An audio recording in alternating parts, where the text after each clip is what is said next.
Very good evening to each one of you who have gathered here and joined us. Very warm welcome to the eighth edition of the Leadership Series. For those of you who are joining it for the first time, as I see some unfamiliar names, it's an hour-long conversation with people who have made their mark in their chosen field. Largely, we have been covering leaders who have distinguished themselves in the corporate environment. Of course, we have also had distinguished leaders from academic institutions of premier B schools largely.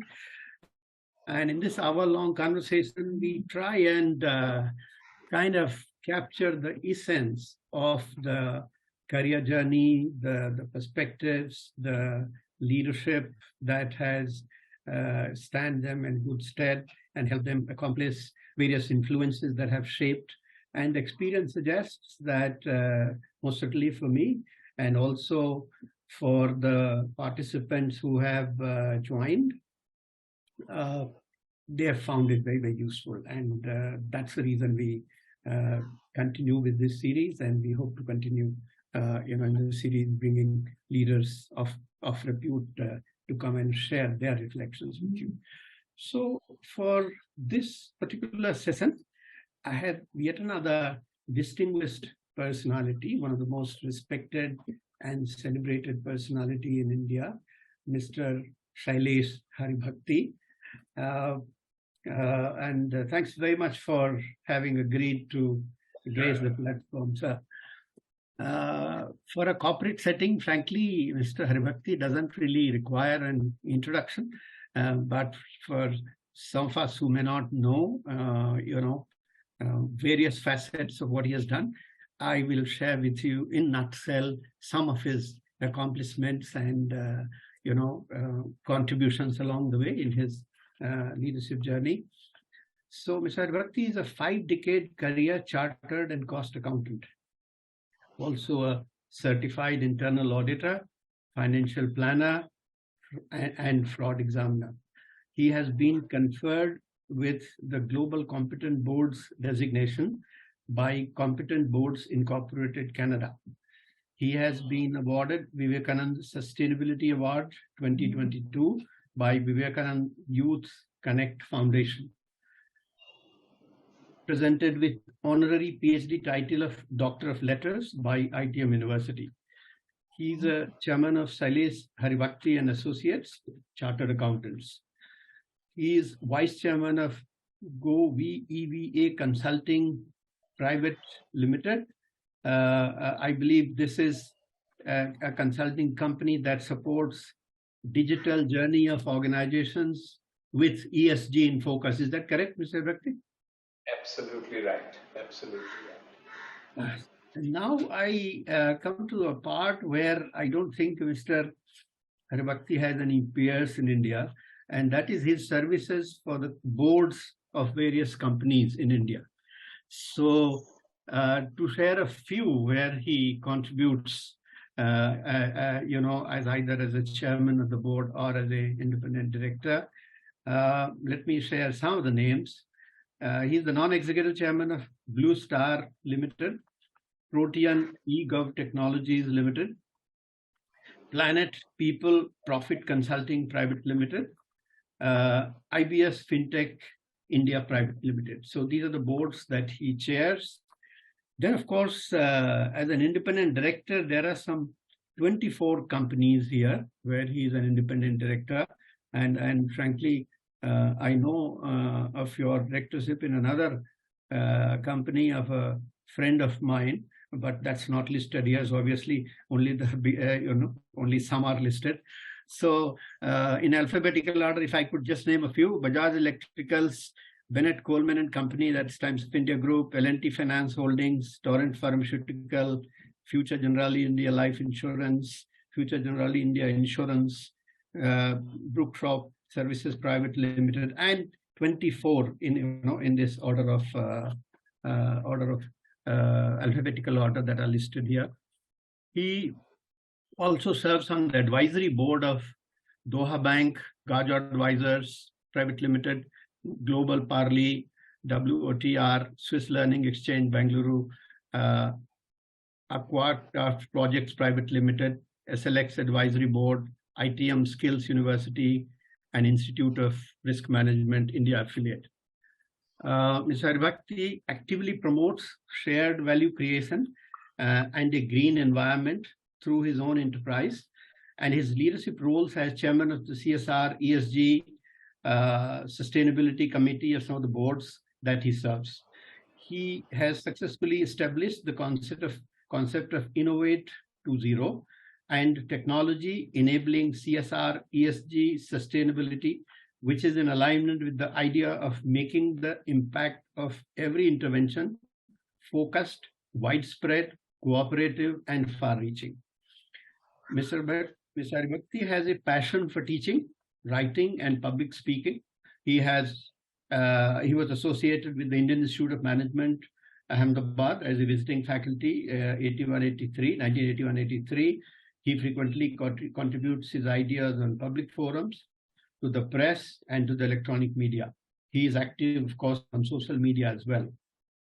Some of the past engagements of Mr. Haribhakti as chairman of NPS Trust, constituted by Pension Fund Regulatory and Development Authority, Western India Regional Council, Institute of Chartered Accountants of India, and then as Financial Planning Standards Boards. He has been a chairman of these bodies in the past.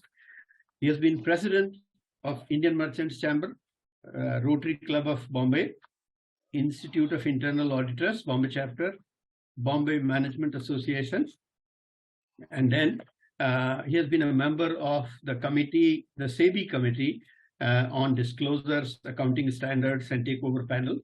He has also been a member of Standards Advisory Council of International Accounting Standards and Board. So, ladies and gentlemen, I guess that should give you some idea of the kind of work that Mr. Haribhakti has covered in one lifetime, and of course, in this journey of 50 decades, and he marches on as we speak to him. Companies more and more are keen to have him on his board. Like I said, I was referring to Zing HR, a company where my friend is one of the directors. So I know you are the director there, though it's not listed here. So that in a nutshell is Mr. Haribhakti for you friends. So my first question, we can start, right, Mr. Sir? Absolutely. All set.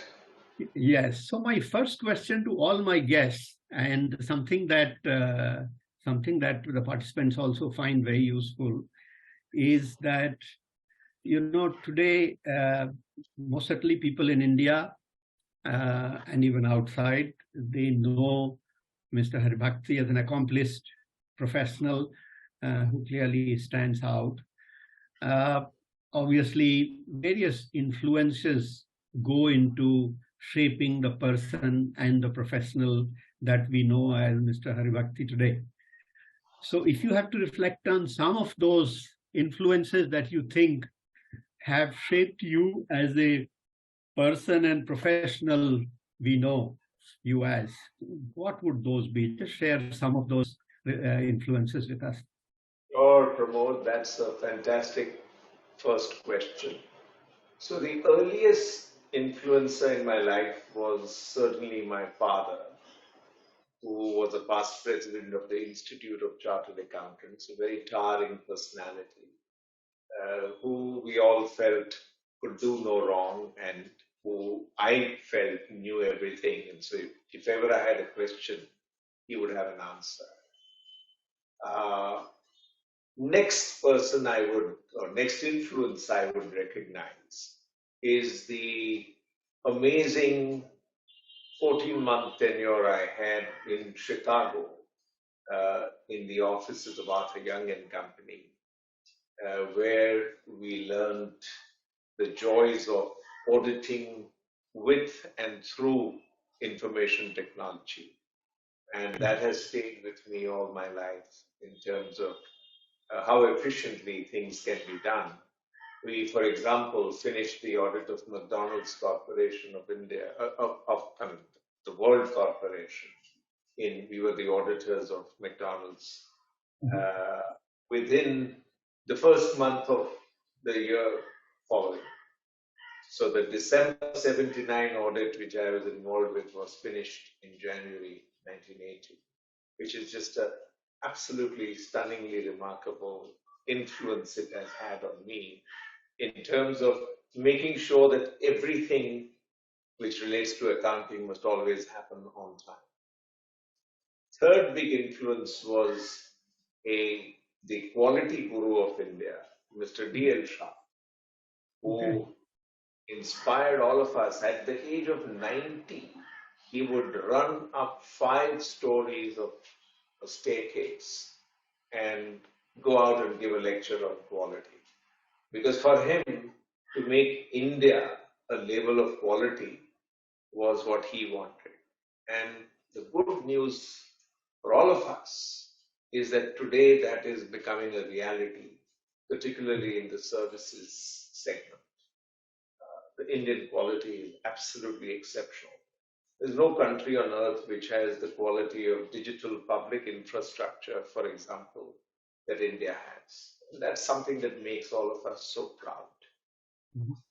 And then, of course, there were many influences during my tenure as president of the Indian Merchants Chamber and the Rotary Club, where I found the joy in good governance, public governance, doing work for the community, looking at how can lives be transformed by some of the work that all of us can do, and in my view, must do, because that's the giving back to society that we can participate in.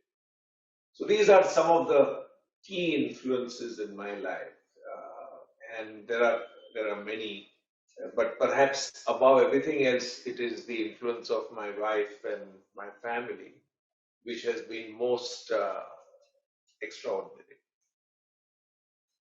Amazing. So, no wonder, right? From home to professional life, you really had some towering people.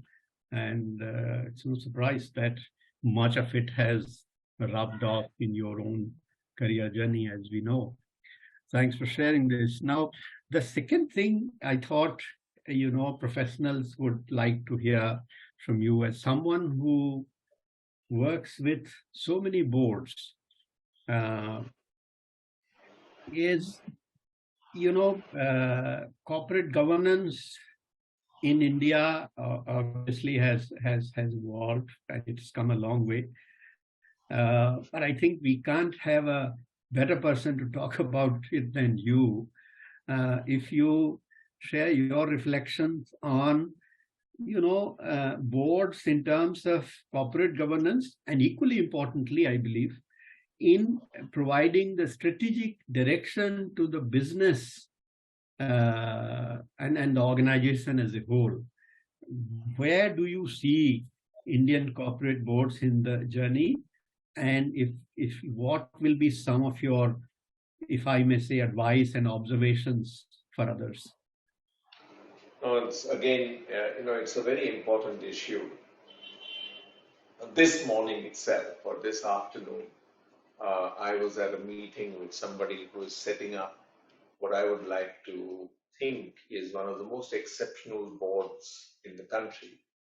It's $1.5 billion company, but his ambition to set up the very highest quality of governance. So I asked him, what is it that is driving you to do this? And he was very candid. He says that when there is a diversity of opinions and influences, which is well structured on a board, and you create the right atmosphere for high engagement, then the value that the company gets from that engagement is so high that it all becomes absolutely valuable.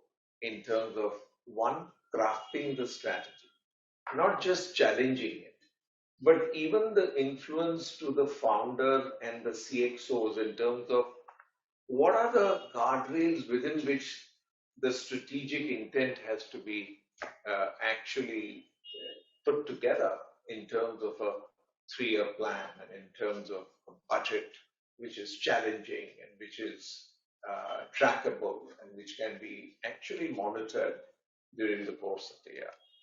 And the other thing which he mentioned, which was extraordinary, was that the board brings into the boardroom multiple decades of experience, which it is not possible for one company to get on one forum. Absolutely. It's the lowest cost per experience year that you can get on a board which is well structured. And I thought that was a fantastic observation. And if you can get 3-4 centuries of experience in one boardroom, it it just makes so much good sense. Absolutely. I hope founders and entrepreneurs are listening. It's such a cost-effective and yet so seminal for having a sustainable business. You can't have your own small 4-5 people's team match that experience in any way. I completely agree there, and that's a great thought. And no wonder more and more people are keen to have such seasoned people in their boards. So the next point where I want to kind of draw your attention and your thinking is, most of people, including me, whom I see here, in our corporate journey, even when we work with one organization, have had our share of dealing with difference in perspectives. So, it could be your boss, it could be another department, it could be, whatever else.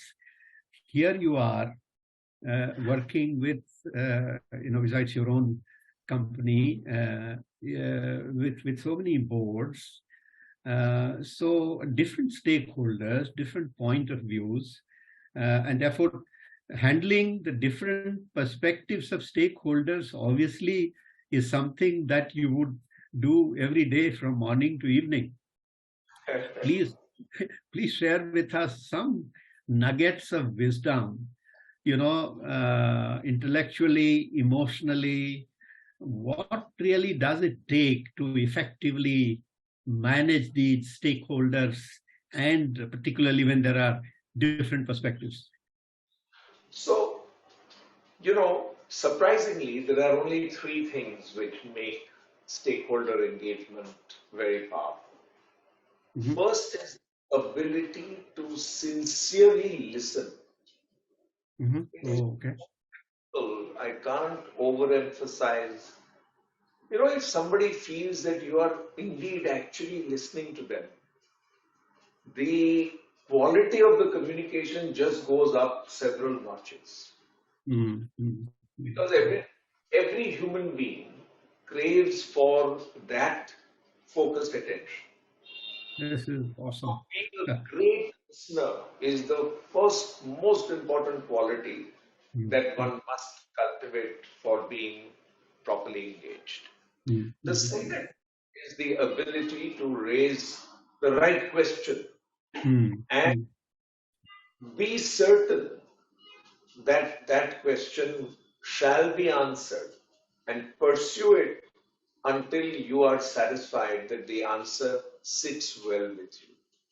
And if it doesn't, then take the actions which are required to make sure that either the point of view that you wish to elicit comes out into the open, or you decide to disengage. These are the 2 extremes of what outcomes you can achieve. And the third, and perhaps most important, is that you need to have a moral compass and a moral capital which you bring into the boardroom or into any forum that you are there. So people don't have any mistaken notion about what axe you are trying to grind. If you have no axe to grind, then you will be far more effective in any forum. Because then what you are doing is you are actively listening, you are asking the right questions, and you don't have a pre-decided. So if you go into a meeting with a decision के आज तो मैं ऐसा ही करूँगा, you have to go into a meeting with the idea of a co-creator. If you can achieve co-creation and you can take people along with you in terms of what outcome all of us can together achieve, or what is the probability that this action will actually happen, because we're working together, we are co-creating. It's not as if I have some particular point of view or I desire some particular outcome. These are the three basic principles that I would share with your wonderful audience on how you can engage well. This is absolutely amazing. Listening, working with the moral campus, and then trying to co-create. I think these are gems, really. And no wonder with such ease you continue to manage engagement with such a large number of organizations at the highest level, and the list only keeps growing. So wonderful. Thanks very much. I'm sure the audience here would agree. These are absolute gems. The next aspect that is of interest to me when I look at your,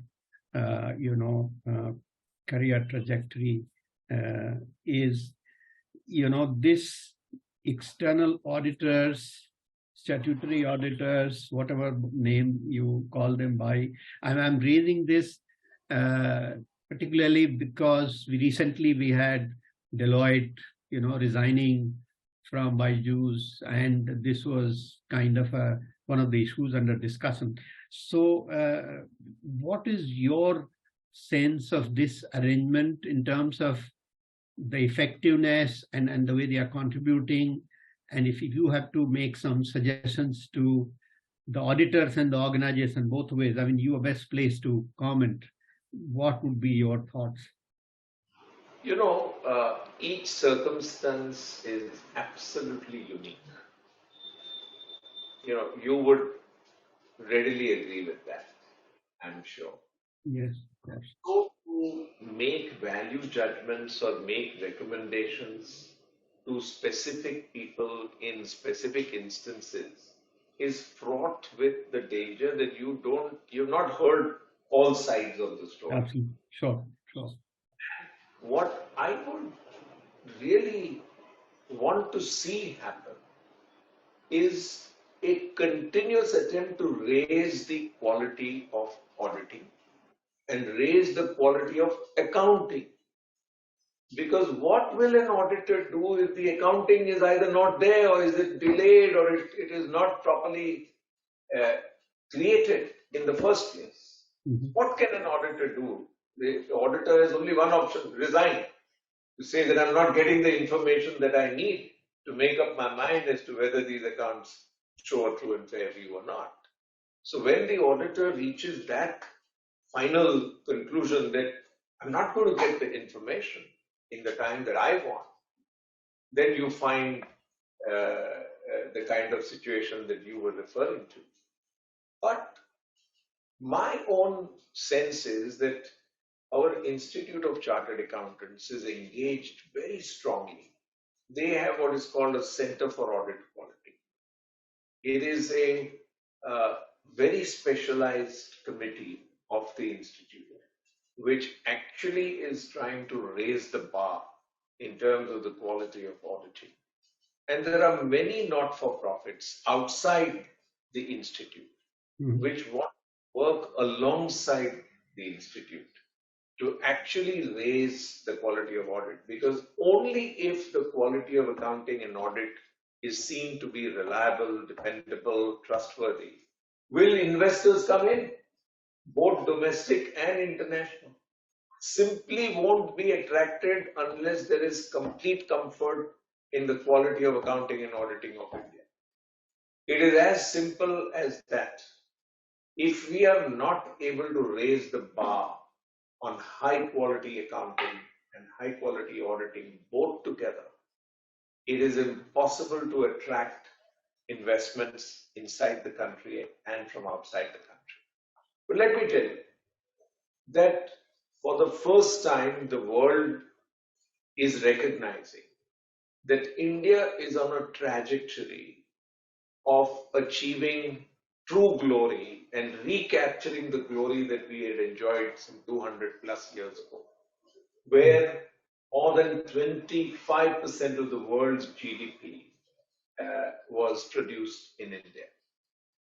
I just saw yesterday a projection by a very responsible global think tank, which says that in 2075, India will be the second largest economy on the planet, just $5 trillion behind China. Just 5 trillion. At one time we were ahead of China in recent memory.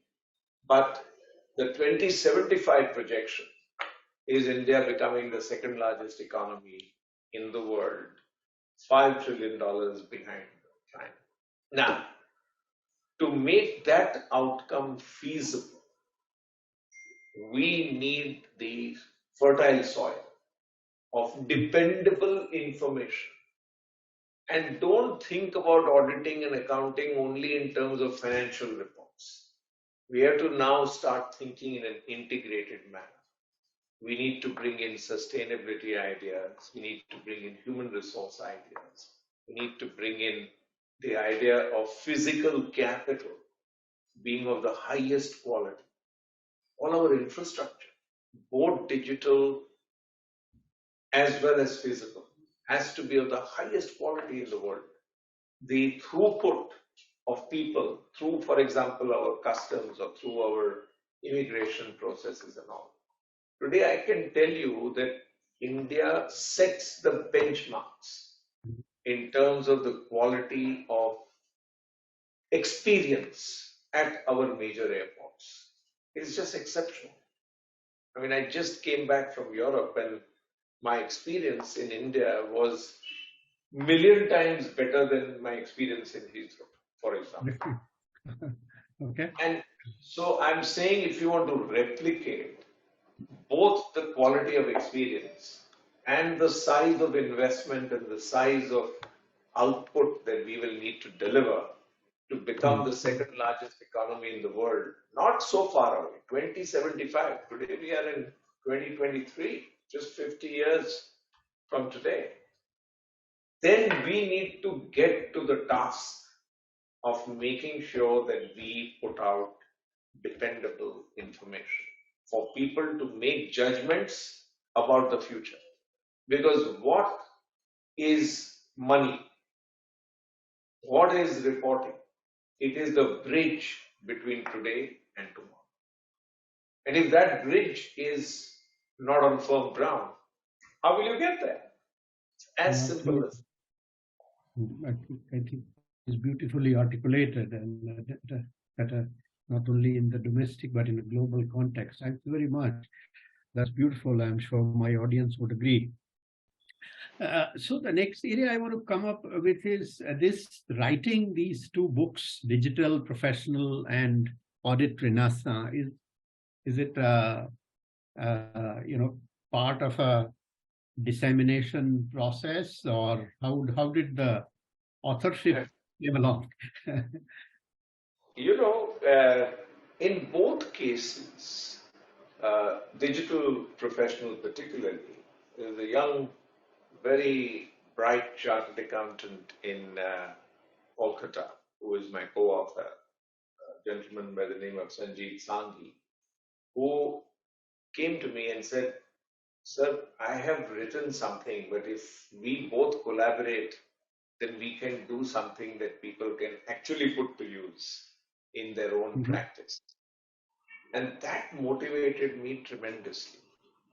And I remember when we did a book launch in Kolkata, there was a packed house, and Mhm. everybody picked up the book, and the reviews we got were very, very. So that was the satisfaction that people will Good. actually make use of it in their day-to-day practical life. Right.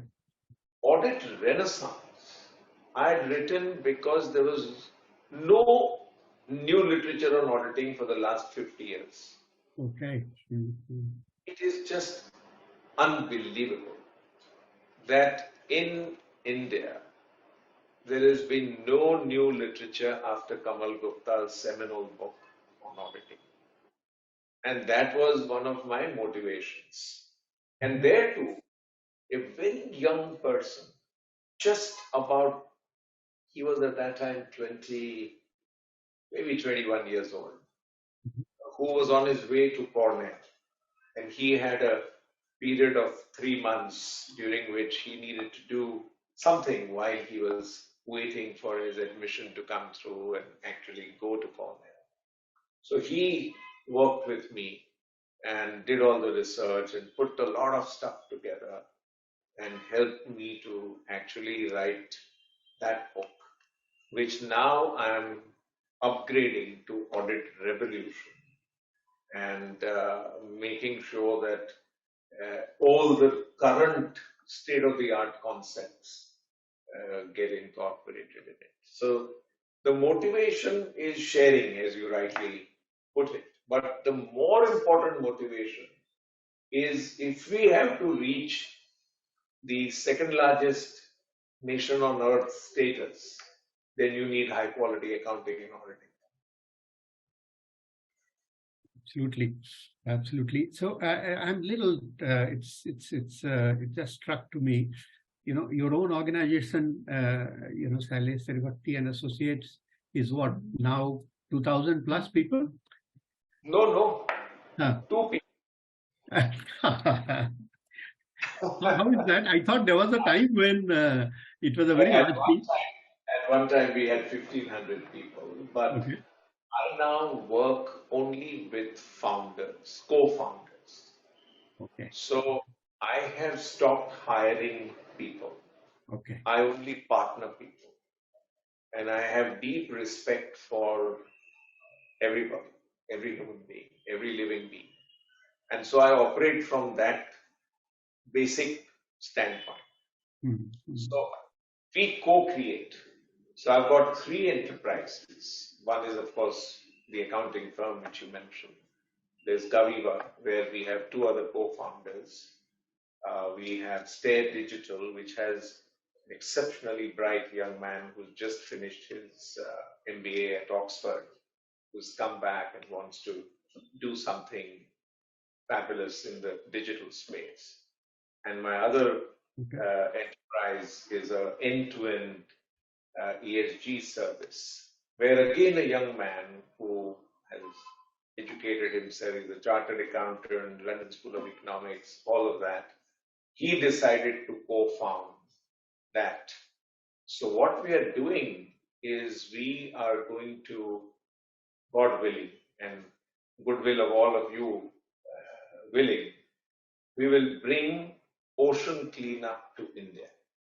Mhm. Ocean Cleanup is the organization, a Dutch organization, which is cleaning up the plastic patch in the Pacific Ocean, which is the size of France.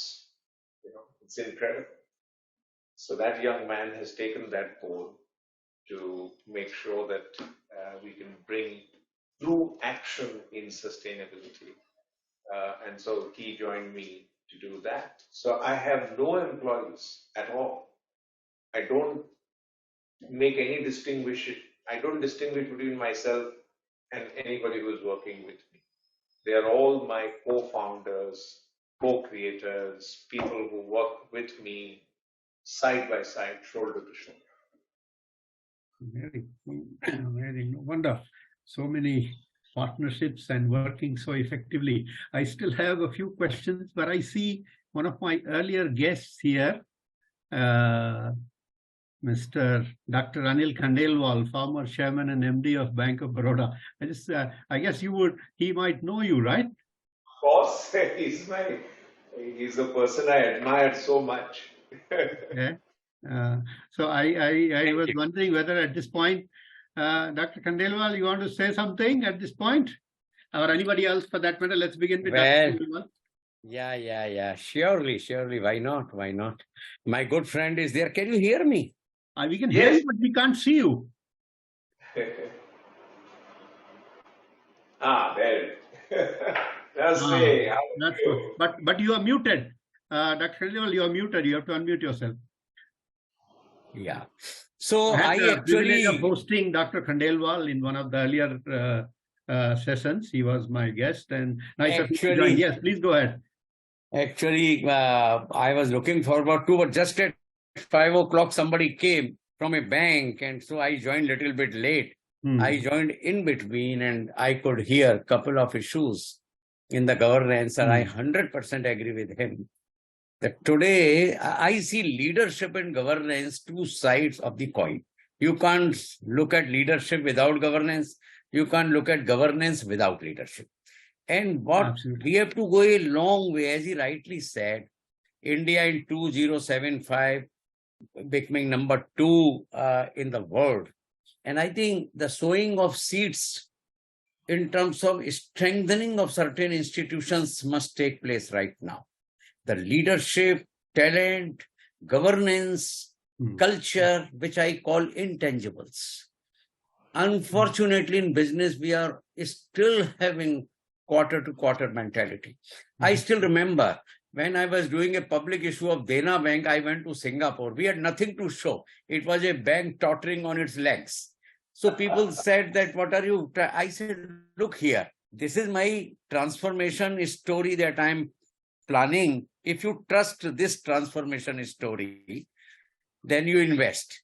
And second thing is, I said, the time has come for analysts, to little bit downplay the numbers in the Q2Q results and monitor us on our transformational balance sheet as to what are we transforming quarter to quarter. And I think this mindset change must take place in analysts now, because they put so much pressure on Q2Q numbers. So in short, and our issue was subscribed 12 times. Now the point I'm saying is, time has come that if India has to progress, it has to strengthen national intangibles. Numbers can be created, and our BOB story has shown that if you work on intangibles, tangibles are the outcomes. So that is my firm belief, and that is what I hear Shailesh Bhai to speak. Incidentally, we have been on 2 boards, although touch and go a little bit. He was on our Bank of Baroda credit card, Bob card board, and we were together on JM Financial for some time. So I have known he's perhaps one of those, I will call him an executive scholar. In fact, we want such breed of people. We have either executives or we have clerks of works. Beautiful. They are interested morning to evening. They are monitoring something like an air-controlled tower, right? Today we require manager scholars, executive scholars, those who are studying, reading, monitoring, motivating people, talking, articulate, and simultaneously, they are also conducting their business. So this breed of people, Shailesh Bhai represents. I am very happy. And thank you so much for giving me the opportunity. Thank you so much. I think you have articulated beautifully, and I couldn't agree more. Shailesh Bhai himself and yourself, you people represent that breed who are equally proficient in action and the scholarly pursuits. I think when the two blend, then I think result is there for all of us to see. Wonderful for you to join and contribute here. Someone who is hardcore from finance background, I'm a little curious to know that this strategy and corporate culture and climate change, I mean, how did you bring the three together and the trigger and where do you think we stand on this? No, you are an absolutely exceptional questioner. I mentioned earlier that you should ask the right questions, and you're Thank you so asking. much. So, I must share with everybody that I went into a phase of complete re-education in 2019, because I realized that if I have 24 hours a day to myself, COVID Mhm. had begun and we had to go into isolation in many cases. Um, so I self-taught myself physics, chemistry, and biology. I Oh, had okay. studying science in the 8th standard in school way back in 1966. So it was the first time that I exposed myself to these three subjects. Mhm. And and then I sort of got deeply interested in sustainability because you can't understand sustainability unless you really get a hang of these three subjects. So I would listen to all the great physicists of the world, and I would listen to all the new innovations that are happening in biotech and in chemistry and all of that. And that's what led me to sustainability in a deep, very, very focused manner. So I can follow a Department of Energy, Government of the United States seminar on fusion, which I saw last week. And equally comfortably, I can listen to Jean Correll, one of the world's leading physicists, talking about quantum physics and quantum theory. Because all of that now comes together.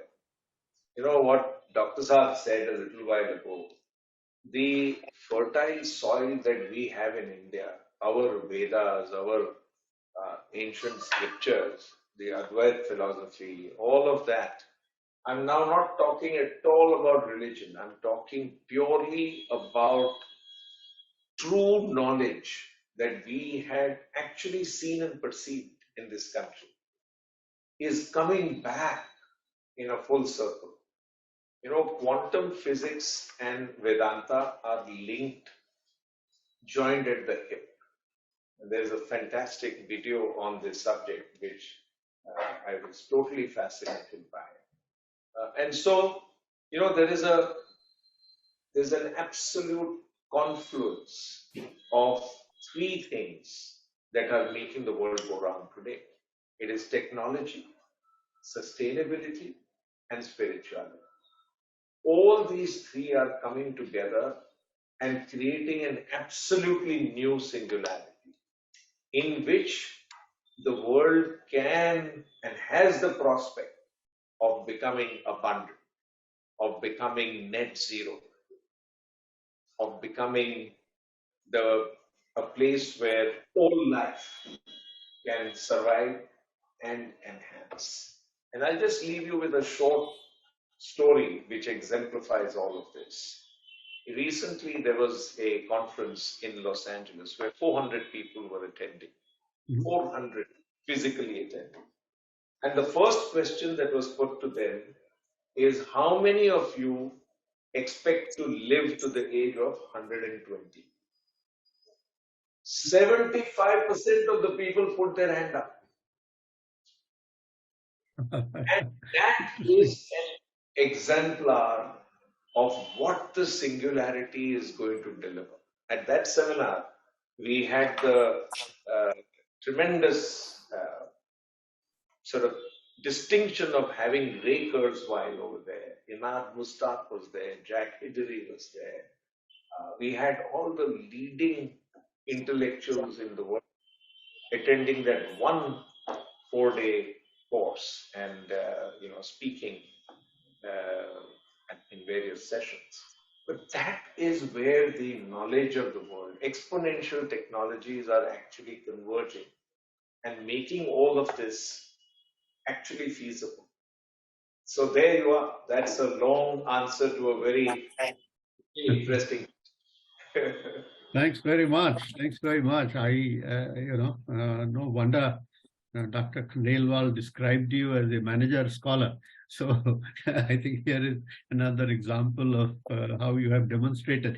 To be fair to others who are here, if anyone else has a question to raise, I still have a few things to ask. But if anyone of you wants to raise something, feel free, or else you post it in the chat box, and I will place it either way.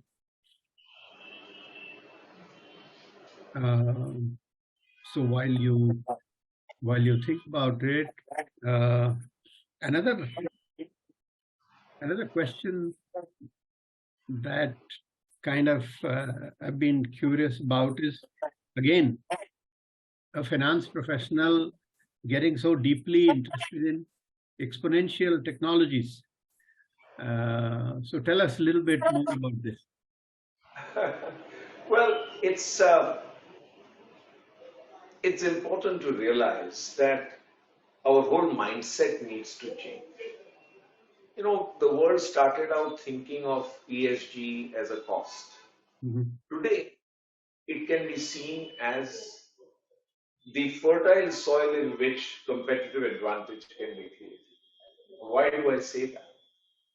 I'll give you 3 examples. India is likely to take the lead in what is called CBG, Okay. compressed biogas production from agro waste, from municipal waste, and all of that. But the technology has already evolved to such an extent that you can, from syngas, go to green hydrogen or green ammonia and make sure that our fertilizer production and our mobility and our locomotive energy can be trapped and converted and distributed in an efficient, democratized manner, where the cost of power, which ultimately in India it will all be solar, wind, and battery. That is going to be the base load until fusion comes. Fusion should come in 5 to 7 years. But until then, we will have solar, wind, and battery. But just imagine that if we are then able to harness our municipal waste and our agro waste and convert agriculture to wealth in this manner, what a fantastic outcome will be delivered to the country. That is what is actually happening. I'm seeing every day people coming and sharing their thoughts on how they're going to do this at scale. And it's totally fascinating. Or, for example, take the tracking of potentially every fruit that is produced, from which soil it came to who consumed it in which geography, and what was paid for it. It's all trackable with one QR code, which can easily be fastened onto the fruit, and then through a tracking mechanism, you can actually sense it. And businesses are being evolved around these ideas. That's why exponential technologies are becoming so. The world has phenomenal compute power, phenomenal power of storage, all at very democratized cost. The unit cost of data, making data work for you, has dropped to such a low level that it has become affordable and accessible to all. That is the fundamental exponential technology that is driving everything we're doing. Amazing, amazing. Thanks very much. So it just proves that if you have a genuine interest to kind of pursue an area, your background doesn't come in the way. I think you kind of are a shining example of how one could make such deep inroads, if I may say, and significant contributions in 5, 6 areas that if one were to think from traditional professional background point of view would appear alien. So I think that's a very inspiring story for rest of the people to see what all they can pursue.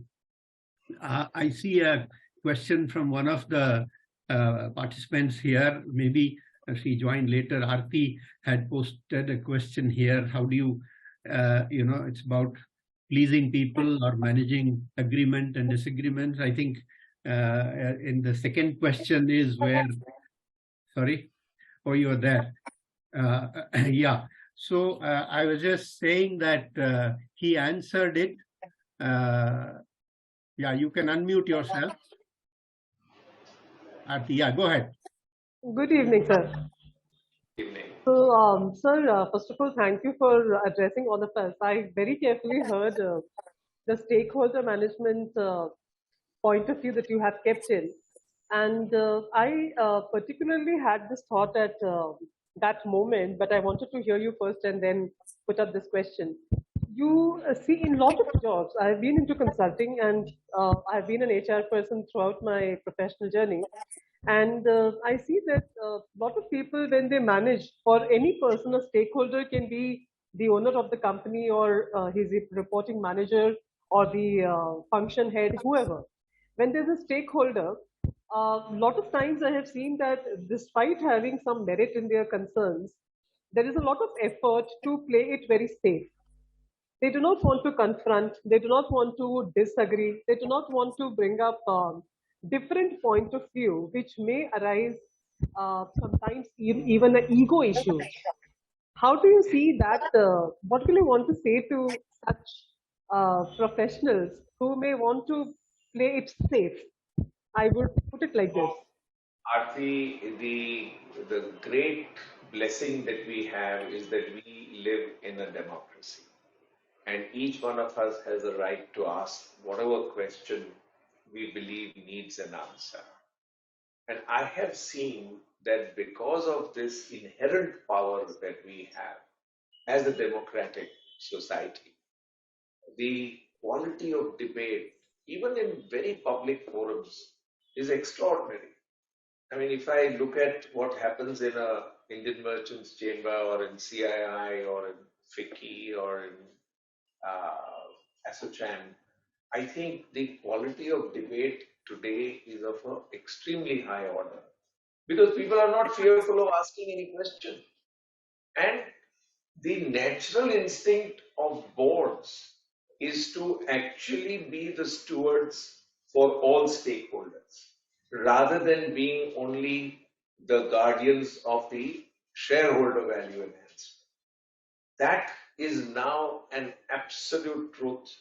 It is established. So we should feel blessed that we have the power to ask these questions and have them answered.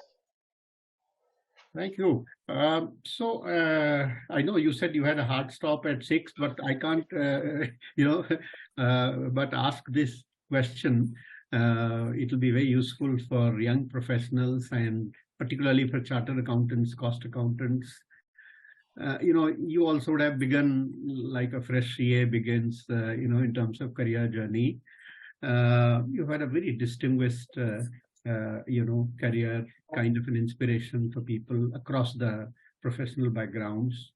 If you were to pick up a few things that have helped in this kind of a journey, what would those be? Very simple. Always be curious. Be a lifelong learner. Make sure that you never stop learning. Yes. Can we? And that too from almost any source that you can find learning from. Just never stop learning. And the third thing that I would recommend for everybody to follow is read a lot. There is not a single month in which I don't read, at least start reading 5 books. Last month, of course, was exceptional because I happened to be on a jury for the best book written in India. So I was required to read 10 books to give my ratings on how they stack up against each other. But I think reading is the window to the world, which is extremely important. And the good news for all of us is that Indian authors have become spectacular. What I read this time in the Gaja Book Prize is absolutely exceptional. This is wonderful. This is short and sweet. Curiosity and reading. I think these are timeless, pearls of wisdom, and I'm sure nobody can disagree with those. With that, I think we come to the end of this hour-long, rich conversation. And from the bottom of my heart, sir, thank you so much. You have really, contributed in terms of to this forum in terms of learning about leadership, how a beginner, everybody is a beginner when you start in your profession, can, demonstrate such heights of achievement with simple principles of curiosity, learning, co-creation, moral compass, and then wanting to contribute. I think there's so much to learn as you share, about your life journey. Can't thank you enough. This will be recorded and uploaded so that many others who have not been able to join can take advantage of it. Thank you so much from the bottom of my heart. Very generous of Dr. Khandelwal to have joined. He has been my guest. Privileged to have him. Yes, he's our inspiration. And I see so many of them here and LinkedIn put together. There are some regulars in these sessions, and I'm so happy that their interest kind of stays and continues. And that's what gives people like us, kind of motivation to keep trying. For me personally, besides whatever you read, whatever you learn from experience, and whatever you observe, I think these conversations have been of tremendous value. And if the feedback is from the participant is any indication, they have found it very, very useful. So I want to thank each one of them who have joined. Thank you so much. And thank you, Mr. Haribhakti, once again. And we'll stay in touch. Thank you so much. Thank you. Bye-bye. Thanks very much. Thank you. Thank you, everybody.